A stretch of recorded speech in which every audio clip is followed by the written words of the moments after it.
Are you working on your author career but struggling to get that first book published? Does the goal of being an author seem too lofty? Or thoughts of having multiple books and making a full-time living are as fantastical as living in Cinderella's castle? Welcome to Discovered Wordsmiths, a podcast where aspiring authors can be heard. Join Stephen Schneider as he finds and talks to authors you may not know, but authors that have gotten their foot on the author career path. Hear what they've done to get there and where they want to go now. Settle back. It's time for a bit of inspiration and advice. Come listen to today's Discovered Wordsmith. Well, Samantha, welcome back. Discovered Wordsmith, second part here with the author discussions. Let me ask you about some things about your writing before we have our big topic. What were some things you learned about writing that you would do different or you are doing different with your next book? Everything. I mean, well, first of all, I think I really taught myself to be a writer. I really understand what it means now. Whereas when I first started, like I told you when we spoke earlier, I based, a lot of these books, came out of my writing as a journal, writer, keeping journals and just kind of reflecting on things. But journal writing is not a book. I mean, it can be, but it's not as disciplined as I wanted this book to be. I really wanted to create a visual story. And so like I think like the thing I learned was, I mean, everything from obvious things like show don't tell to just the importance of proofreading and proofreading again. And the first edition went out with a few typos, and I think that, really line editing is so important. I think that I learned to use my words more powerfully. I think that I naturally have always been a kind of a raconteur, storyteller, and I was a good wordsmith because I've done copywriting. But writing a book is very different than writing a copy line for an ad. It's really layers and layers and layers. And it takes a lot of discipline. And I've definitely been one of those kind of people, bright, shiny object, Sam's gone, and you really need to put in the time. That's the other thing I learned. I really thought, like, I had a girlfriend who I really respect as a writer. And I said, could you just write this for me? I really want to get this done, but it was just so personal. There's no way anyone could write it but me. And also running a company, you're so used to having a great idea and saying, oh, could you just put these things together and make this poster or make this trailer or do this or do that, But, being a writer is a very solitary, event. You really have to just go deep inside your soul, live there and be there with yourself, have it come out through your fingers. At first, it was just like, I can't, I was just too antsy. I just like, oh, I think I need a cup of coffee now, and then I come back and, okay, I think I need to go outside and talk to the gardener. I hear he's here now, I mean, any excuse to just get away from sitting there. And I think it's also because it was my book, Blind Pony, as true a story as I could tell, was also very painful. It was evoking very painful memories. The book I'm working on now, it's just such a blast to write it because it's a fiction and I'm just having so much fun with it. My chops are really there now that weren't there when I first started Blind Pony. And I had a slim volume of Blind Pony sort of coalesced, and then I thought I had a book, and then boy, it took me months after that to sort of keep squeezing it tighter and tighter and tighter and expanding and expanding and expanding, Nice. So when you're writing, what do you use? What software or what do you use for your writing? What tools? I don't really use anything. I use just Microsoft Word. I mean, very pretty basic. I still keep this around. I like to write some things out longhand. And it's funny because when I do that, I never go back to it and type that or write that. I write my thoughts down and then I come and write, and whatever came out there comes out here in a different voice, so to speak. So I Okay. kind of trained myself to do that. So you had some thoughts on changing the whole indie public. Now you're indie published, but through your own publishing company. Yeah, I went through my own publishing company. I Okay. created my own publishing company because mainly because like when the book wasn't in the final shape it was in, I tried to work with an independent publisher, which I'm not going to name because it was a very bad experience for me. You know, I got the first cover for Blind Pony back and it looked like Rebecca of Sunnybrook Farm, which is totally antithetical to my story. Yeah. It's like a young blonde girl with a farm and a horse running in the background. I said, "Did you read my book?" It's a dark book. I mean, not all of it's dark. It's actually very funny in places. But you don't want people to Um, think it's a fiction book about for a young girl coming of age Yeah, story or I mean, something. that could be any number of books. I mean, it put, Golden Girl or, like it could be anything. I really, and I'm very much a person who, because I've made a living on creating central images for films and album covers and things like that, it was very important to me that the cover be right, be reflective of what the book is. And so I called upon one of my colleagues, Nick Egan, who was the designer of Clash and Sid Vicious, and he did music videos for Alanis Morissette. And we've had, like different, like I worked with him in the movie industry, a music industry. We worked on the Tesla project together, and then we hooked up when I had my bigger company, and I got, and he as a commercial director, I hired him and so I called him up one day and I said, I have this book. I'd like you to read it and I want you to do the cover.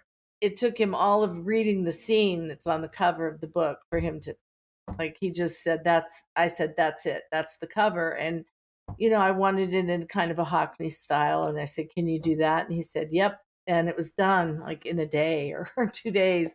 And it was perfect. So it was all him, it was all his idea. I think that, like, it really got me thinking the experience I went through. There's no personal touch with these companies. And then as my book started to get some heat, I started hearing from some of these independent places. Well, we want you to come out through us. We can handle all your marketing and your publicity and blah blah blah. Oh, okay, for free, and you'll give me an event. No, no, for Right. $15,000 or whatever. But the book's done and I've gotten the publicity and that's how you heard about it. You know what I mean? I see, I talked to you the last time we talked about, I've always been a disruptor. Right. I've been thinking about this publishing business and how it kind of needs a bit of disruption. I think that the things that are working about it with the big publishers are great. They have, if you're Barack Obama, Michelle Obama, Mary Trump, and you're going to sell millions of books, you need a big company like that to be behind you. But I've met so many authors along the way with really great entertainments, really beautiful books that probably won't see the light of day. I mean, I know my book has sold quite well because I've been a marketer most of my life, It's not, like I kind of know how to do certain things even though the book world is very different. I've learned to adapt and I'm kind of sponging off of different situations and whatnot. But like a lot of people don't have that luxury. And I had, the financial ability to be able to hire good people around me to, work on it with me in publicity and whatnot. A lot of people don't have that. And, it really helps that, my husband makes trailers. So, we can make a new trailer for my book every day if we want. But the trailers have to be strategic too. And so, I'm strategic with this. It's given me pause to think about, like, well, maybe it's time this book industry gets disrupted a little. Because you see, like, on some of these independent publishers, hundreds of books, I've never heard of any of them. And And that's like, one of the problems with indie is getting the exposure, getting seen. well, it's like, so why are you doing it? Well, it's important that you do it for yourself. There's got to be something else, in it for the author. pouring themselves on the page, especially the good books. And there are plenty of them. But as we live in this world that's getting like, independent bookstores are getting gobbled up. And the only way they're going to survive is if they have the big books in the front window or whatever. So it's all this stuff. It's just there's something not working. And I think, if one could figure that out, you might really have something. True. And so you've been involved with it. You've had some background disrupting things in the music and film. What are some of your thoughts on disrupting and changing things for the better, for the helping the indie author? I think that if you're going to have a company like that, you have to have people at the helm that are running it that care. I think that it really comes down to I've seen in my experience with indie film, I really feel like some of those films without my presence would have been lost in the shuffle. Certainly like when we had Gramercy, there were 5 core people. There was a publicity person, a media guy, there was me, and there was a distributor, and then there was the president. And the 5 of us would get all on the same page, and each of us would throw everything we had at each of those categories. And we would just like by hook or by I mean, I'll never forget one of my first because I came out of the record business and all these people that were already there, the 4 key people, they all had like years of experience in film, in their category, publicity, distribution, media, whatever. And I had no experience. I knew nothing. But sometimes that innocence, really enables you to see something people miss. Like we had a bet, how much 4 weddings and a funeral would make. And they passed a hat around and you put the secret thing in. And so they opened it up and it's like 2 million, 1.5 million, which would have been considered a hit. And I said 50 million. And they go, "Oh, we know who projected 50 million." Well, it made 60 million. So I was the closest by far because like I saw something and when I was cutting the trailers, and putting together the TV spots and, coming up with the poster, it was like tapping into that consciousness that would make that just connect with people. How do you do that? And I'm pretty good at that. I mean, I thought the director, I like, you can read about it in that book, The Oral History of Richard Linklater's Dazed and Confused, how much Richard Linklater hated the stoned happy face. But if you say Dazed and Confused, the first thing people think of all these many years later is the stoned happy face. See it with the bud. Have a nice days.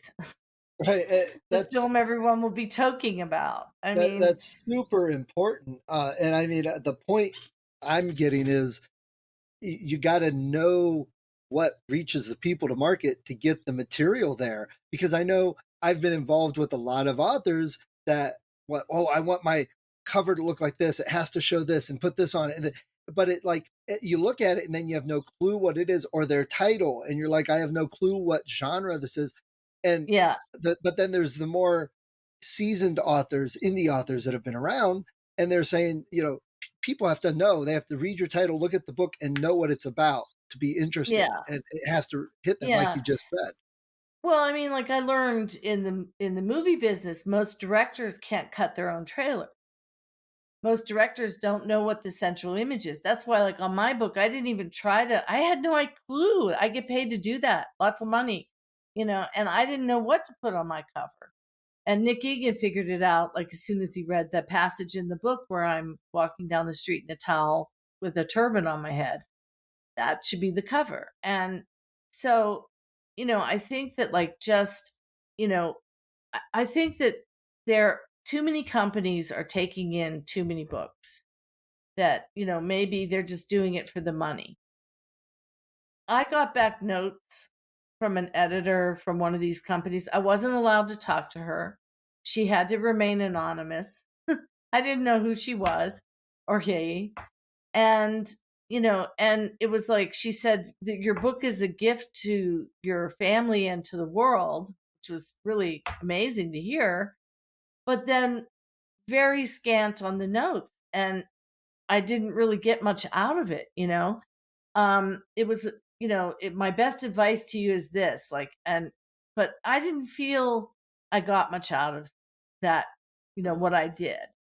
And so I think that there's a lot of people praying. Yeah, there's, people, if you want to write a book and you really don't care, like, if it's going to make it or not, these companies are fine, you know, but it's like, it's what's hurting the industry is there's a lot of pablum being recycled and being put out, or they can't stand up to the author and say, you know, that cover sucks, or, you got to rip this thing apart.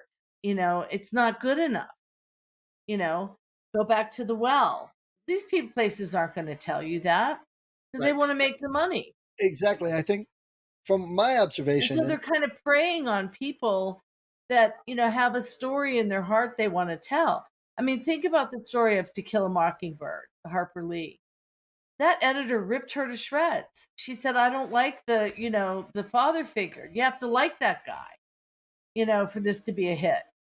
And so she went back to the well and restructured it. And, I mean, that's a good editor.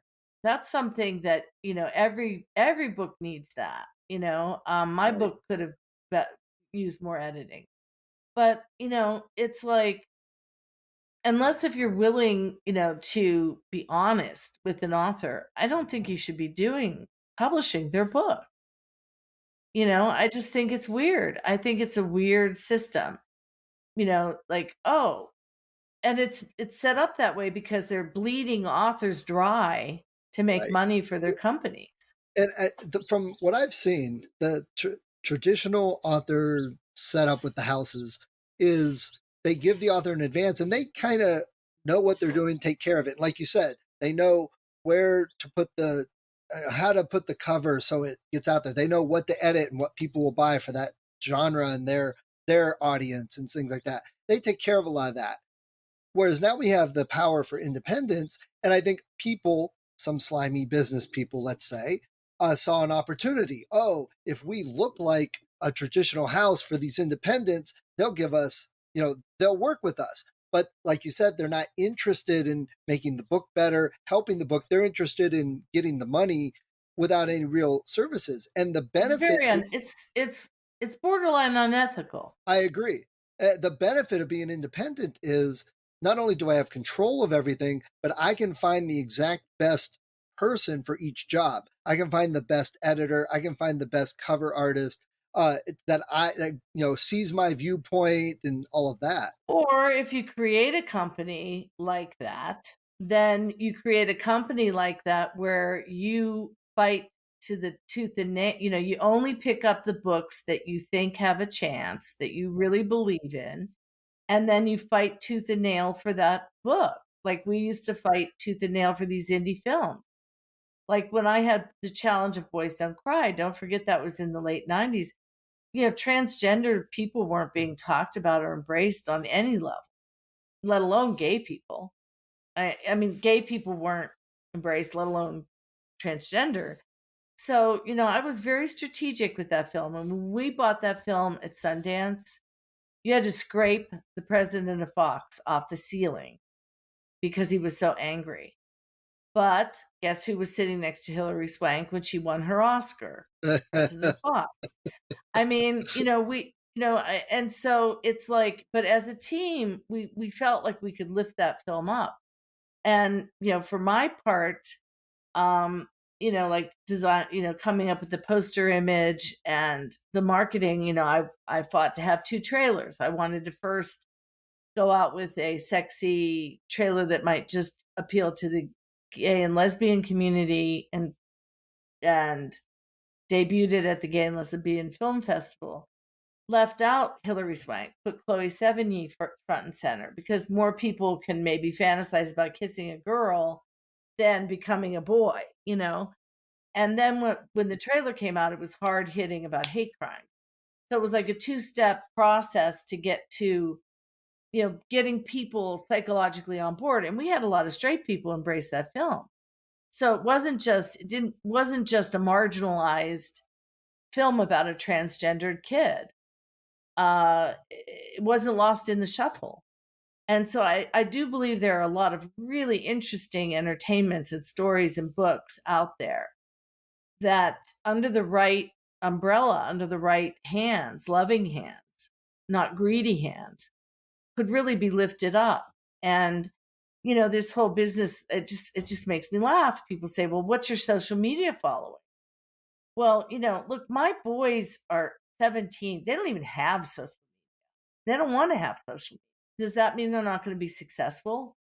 It's not. It's kind of like, I mean, I do it because, I know it's important at this point or whatever, or it's expected, but I mean, and it is a good way to get the word out or whatever. But to preclude an author from getting a deal, even though their book is amazing, because they don't have a big social media following, is just silly. I mean, there was no social media when, you know, Sylvia Plath was writing, Right, I right. mean, or Harper Joan Lee Didion. Oh, what? or Harper Lee, you mentioned Yeah. Will Mockingbird. Yeah, I mean, it's just like, it makes me angry. I mean, the social media following is definitely a plus. I'm not trying to be a funny to hear a Scrooge or whatever, about social media, because I think it can be really valuable, again, in the right hands. Um, but like, what's your TikTok following? What's your Facebook following? What's your LinkedIn following? What's your, I don't think that's the end all. It makes it easy for these bigger companies, to, like, like a one of the real book companies now, like a Penguin or whatever. They'll definitely look at that and make a decision based on that, in part. But I'm not talking about those kinds of companies as much as I am talking about some of these companies that are out there that are just, their sole reason is to take your money. They don't care about you. Right, They don't care about your right. And book. And that just gets me angry. And I think, more you and got to more I watch am that. seeing some resources for indie authors, but I think it needs some disruption. I think it So, needs what to are some of be, your thoughts and what's some of your thoughts and suggestions that what well, would I think you I should do start to a I disrupt? think I should start a company. Well, there you Disrupt it. go. So maybe I will. Um no, I think I have to put more thought into it, to be honest. My gardener's here, so Oh, apologies if you can hear that. that's okay. I've had people walking around, so we're good. Um, but you know, it's definitely been on my mind. I'm torn because, like, of course, I would love it if HarperCollins called me up and said, "We want to give you a huge advance for your next book because we love Blind Pony and it performed so well, for an indie." I'm not saying I wouldn't, love that. But if that shouldn't happen, what's the next best thing? That's where I think it needs to be. Something needs to happen and And change, a and shifting. I think some of it may be happening. And I think part of it is education. A lot of people say, well, I want to write a book. They sit down, they write a book, and then they're like lost in an open world. They have no clue. They're just, floundering to see, what choices there are. But there's more voices out there saying, you got to watch this. Don't sign up with these people because they rip you off. And here's some things to do, and here's people to talk to. I think education itself may be helping. Yeah.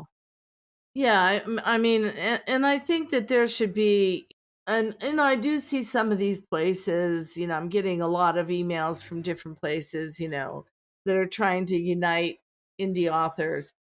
But, maybe there's like something else that could happen. I mean, like, back in the early days of indie film companies were more like vanity companies for labels, for bigger film companies. But then it did get to a point where it was just a way to get actors to work for less money. Put them in a boutique film. But they were, special entertainments, so maybe you would take a cut and pay or whatever. But you get more on the back end or, that type of thing.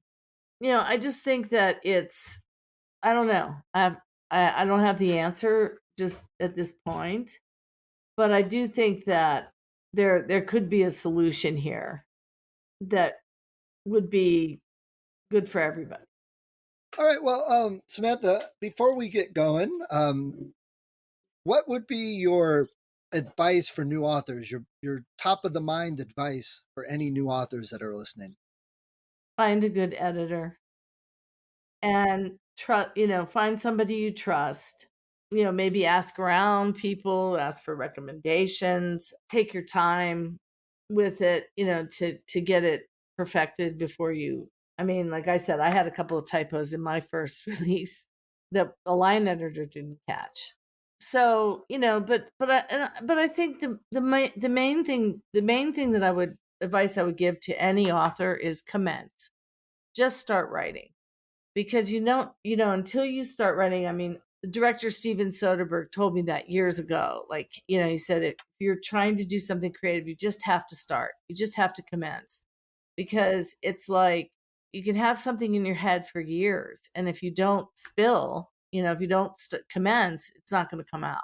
And then stick to it. Know that it's worthy to stick to it and keep going. And being asked what's my advice, because like I said, I still can't believe that I can put author on my resume. I mean, I'm still stunned that I did it. So I think that it's just follow your heart. I mean, everybody deserves to be seen and heard. I think that's why people write. Right, I agree. So, well, Samantha, thank you for taking some time to talk with us today. I appreciate it. Thank you so much. Really fun. Thank you for listening to Discovered Wordsmiths. Come back next week and listen to another author discuss the road they've traveled, and maybe, sometime in the near future, it might be you.